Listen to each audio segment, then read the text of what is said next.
नमस्कार। आज हम एक ऐसे जियोपॉलिटिकल पजल को समझने की कोशिश करेंगे जिसमें पाकिस्तान आप कह सकते हैं बुरी तरह फंस गया है। और ये सब शुरू हुआ पूर्व अमेरिकी राष्ट्रपति डोनाल्ड ट्रंप के एक बयान से, जिसने साउथ एशिया में टेंशन को और भी बढ़ा दिया। अंदाजा लगाया जा रहा है कि मार्च 2026 तक पाकिस्तान में पेट्रोल की कीमत 322 रुपए प्रति लीटर तक पहुंच सकती है। देखिए, ये सिर्फ एक नंबर नहीं है, ये असल में उस बड़े इकोनॉमिक क्राइसिस का एक छोटा सा चेहरा है जिसने देश की डिप्लोमेसी पर भी गहरा असर डाला है। तो सवाल उठता है कि भाई पाकिस्तान इस हालत में पहुंचा कैसे? देखिए, ये कोई एक दिन में नहीं हुआ। ये कई सारे प्रेशर्स का नतीजा है जो एक साथ आ गए और एक परफेक्ट स्टॉर्म बन गया। चलिए एक एक करके इसको समझते हैं। इस डिप्लोमैटिक क्राइसिस के सामने आने से बहुत पहले से ही पाकिस्तान अंदरूनी तौर पर कई मुश्किलों से जूझ रहा था, खास तौर पर अपनी इकोनॉमी को लेकर। सबसे पहली बात तो ये कि मार्च 2026 आते आते पाकिस्तान का फॉरेन करेंसी रिजर्व मतलब विदेशी मुद्रा भंडार खतरनाक लेवल पर कम हो गया था। ऊपर से आईएमएफ ने 1.2 बिलियन डॉलर के लोन के लिए सब्सिडी खत्म करने जैसी सख्त शर्तें रख दी थीं।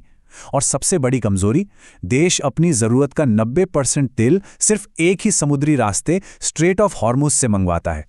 और अब आते हैं उस बयान पर जिसने इस पूरे खेल को ही बदल दिया। डोनाल्ड ट्रंप का एक दावा और पाकिस्तान एक ऐसी मुश्किल में फंस गया जहां से निकलना नामुमकिन सा लग रहा था।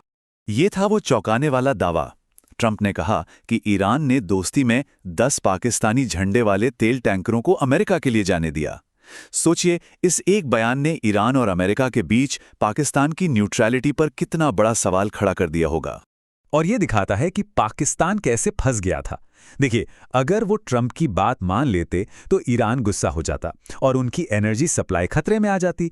और अगर वो इस बात को झुठला देते तो अमेरिका नाराज होता, जिससे जो जरूरी फाइनेंशियल हेल्प मिल रही थी वो रुक सकती थी। मतलब एक तरह से आगे कुआं पीछे खाई वाली हालत हो गई थी। मगर रुकिए, कहानी यहीं खत्म नहीं होती। ये इकलौता दावा नहीं था। ईरान अमेरिका टेंशन के दौरान ट्रंप ने और भी कई बयान दिए थे। चलिए जरा उनकी भी फैक्ट चेकिंग करते हैं। पहला दावा यह था कि ईरान की जनता अमेरिकी हमलों को सपोर्ट कर रही है और अपनी ही सरकार के खिलाफ है। लेकिन असल में जमीन पर जो हो रहा था वो बिल्कुल उल्टा था। इन विदेशी हमलों के बाद ईरान के लोगों में नेशनलिज्म मतलब राष्ट्रवाद की भावना और भी मजबूत हो गई और वो सब बाहरी दखल के खिलाफ पहले से भी ज्यादा एक हो गए।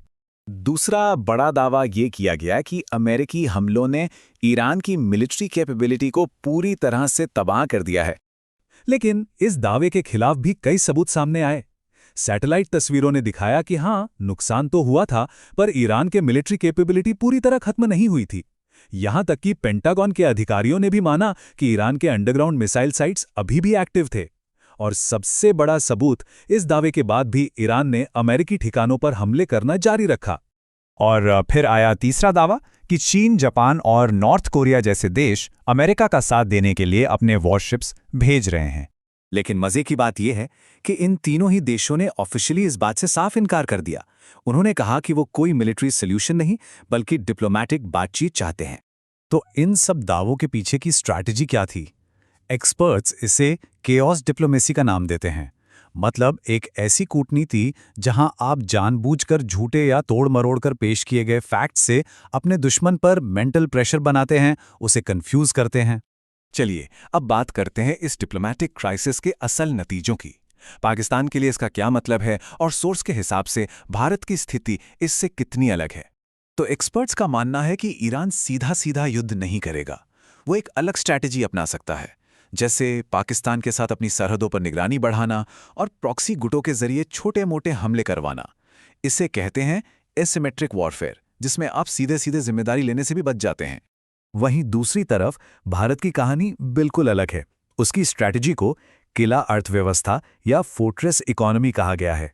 मतलब एक ऐसी इकोनॉमी जो बाहरी झटकों को सहने के लिए पहले से ही मजबूत है। और ये हुआ कैसे? सबसे पहली वजह, एनर्जी सोर्सेज को डाइवर्सिफाई करना।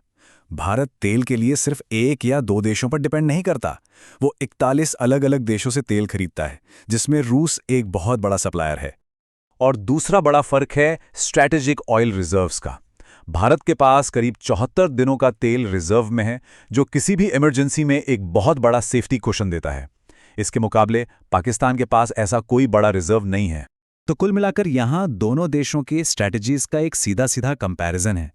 एक तरफ पाकिस्तान है जो एक ही ट्रेड रूट पर निर्भर है और एक डिप्लोमेटिक जाल में फंसा हुआ है, और दूसरी तरफ भारत है जिसने अपने समुद्री रास्तों को सिक्योर करने, एनर्जी सप्लाई को डाइवर्सिफाई करने और एक न्यूट्रल डिप्लोमेटिक स्टैंड बनाए रखने के लिए एक्टिव कदम उठाए हैं। और आखिर में हम इस बड़े सवाल पर आकर रुकते हैं, क्या पाकिस्तान सिर्फ एक पॉलिटिकल फुटबॉल बन गया है जिसे एक तरफ से IMF, दूसरी तरफ से ईरान और तीसरी तरफ से अमेरिका अपनी अपनी स्ट्रैटेजीज के हिसाब से किक कर रहे हैं? इसका जवाब जो भी हो, वो इस पूरे रीजन के भविष्य पर बहुत गहरा असर डालेगा।